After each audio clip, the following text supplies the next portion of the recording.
सबके प्रभु भगवान विष्णु शेषनाग की सैया बिछाकर योग निद्रा का आश्रय ले सो रहे थे, उस समय उनके कानों के मैल से दो भयंकर असुर उत्पन्न हुए जो मधु और कैटभ के नाम से विख्यात थे। वे दो ब्रह्मा जी का वध करने को तैयार हो गए।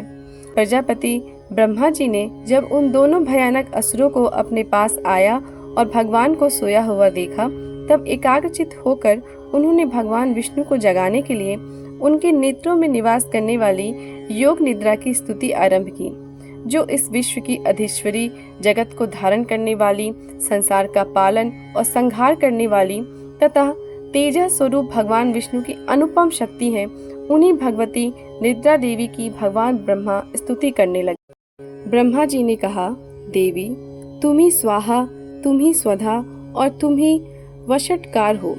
स्वर भी तुम्हारे ही स्वरूप हैं। तुम ही जीवन दायिनी सुधा हो। नित्य अक्षर प्रणव में अकार, उकार, मकार इन तीन मात्राओं के रूप में तुम ही स्थित हो तथा इन तीन मात्राओं के अतिरिक्त जो बिंदु रूपा नित्य अर्ध मात्रा है, जिसका विशेष रूप से उच्चारण नहीं किया जा सकता, वह भी तुम ही हो। देवी तुम ही संध्या, सावित्री तथा परम जननी हो। देवी तुम ही इस विश्व ब्रह्मांड को धारण करती हो। तुमसे ही इस जगत की सृष्टि होती है, तुम ही से इसका पालन होता है और सदा तुम ही कल्प के अंत में सबको अपना ग्रास बना लेती हो। देवी तुम तो अपने इन उदार प्रभावों से ही प्रशंसित हो। ये जो दो असुर मधु और कैटभ हैं, इनको मुंह में डाल दो और जगदीश्वर भगवान विष्णु को शीघ्र ही जगा दो। साथ ही इनके भीतर इन दोनों महान असुरों को मार डालने की बुद्धि उत्पन्न कर दो। ऋषि कहते हैं, राजन, जब ब्रह्मा जी ने वहां मधु और कैटभ को मारने के उद्देश्य से भगवान विष्णु को जगाने के लिए तमोगुण की अधिष्ठात्री देवी योग निद्रा की इस प्रकार स्तुति की, तब वे भगवान के नेत्र, मुख, नासिका, बाहु, हृदय और वक्ष स्थल से निकलकर अव्यक्त जन्मा ब्रह्मा जी की दृष्टि के समक्ष खड़ी हो गई।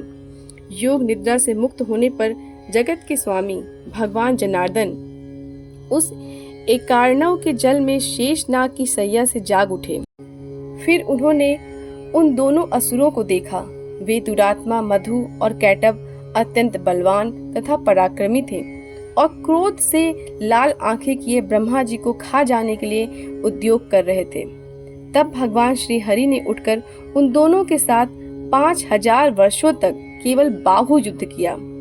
वे दोनों ही अत्यंत बल के कारण उन्मत्त हो रहे थे। इधर महामाया ने भी उन्हें मुंह में डाल रखा था, इसलिए वे भगवान विष्णु से कहने लगे, हम तुम्हारी वीरता से संतुष्ट हैं, तुम हम लोगों से कोई वर मांगो। श्री भगवान बोले, यदि तुम दोनों मुझ पर प्रसन्न हो तो अब मेरे हाथ से मारे जाओ। बस इतना सा ही मैंने वर मांगा है, यहाँ दूसरे किसी वर से क्या लेना है। ऋषि कहते हैं, इस प्रकार धोखे में आ जाने पर जब उन्होंने संपूर्ण जगत में जल ही जल देखा, तब कमल नयन भगवान से कहा, जहाँ पृथ्वी जल में डूबी हुई न हो, जहाँ सूखा स्थान हो, वहीं हमारा वध करो। ऋषि कहते हैं, तब तथास्तु कहकर शंख, चक्र और गदा धारण करने वाले भगवान ने उन दोनों के मस्तक अपनी जांघ पर रखकर चक्र से काट डाले। इस प्रकार ये देवी महामाया ब्रह्मा जी की स्तुति करने पर स्वयं प्रकट हुई थी। अब